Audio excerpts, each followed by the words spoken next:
Giant wheel ఎక్కారు. ఎక్కినప్పుడు ఎలా కోలాహలంగా ఉంటుంది. విసిరేసేవాడు విసిరేస్తాడు, అరిచేవాడు అరుస్తాడు.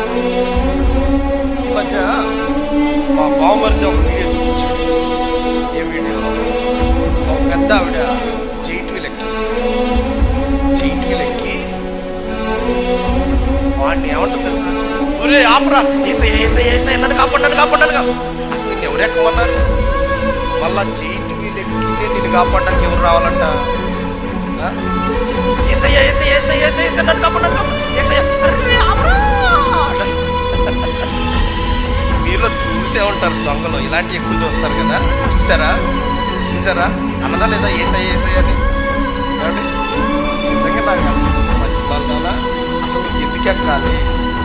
ఎక్కింది కాకుండా మళ్ళీ ఎవరు రావాలంట? పరలోకాలు అన్ని పనులు విడిచిపెట్టి, అంతమంది పరిశుద్ధులను వదిలిపెట్టి, అంటే అంతమంది దూతల సమూహాన్ని ఏమైనా వచ్చాట రెక్కల కింద కాపాడుతావు కదా. మళ్ళీ ఇది వాగ్దానం ఎత్తి నిన్ను కాపాడడానికి ఎవరు వస్తారు చెప్పండి అమ్మా? తన దూతలకు ఆజ్ఞాపిస్తాడంటే ఎందుకు? నీ పాదములకు రాయి తగలకుండా. అయ్యో వాగ్దానం ఇచ్చావు, నన్ను కాపాడు. ఎక్కడ? జైంట్ వీల్ నుంచా? ఈ రోజున జైంట్ వీల్కి ఎంత సంబరంగా కేరింతలు కడుతున్నావో, రేపు అగ్నిలో అదే కేరింతలు కడతావు నువ్వు. అపహాసకులు కూర్చుండే చోట కూర్చుండక మనం ఎవరమో తెలుసా? యేసయ్య రక్తము చేత వెలపెట్టి విలువతో కొనబడిన వారు. నీ విలువ ఎంతో తెలుసా? దేవాతి దేవుడు నీ కొరకు ప్రాణం పెట్టినంత విలువ.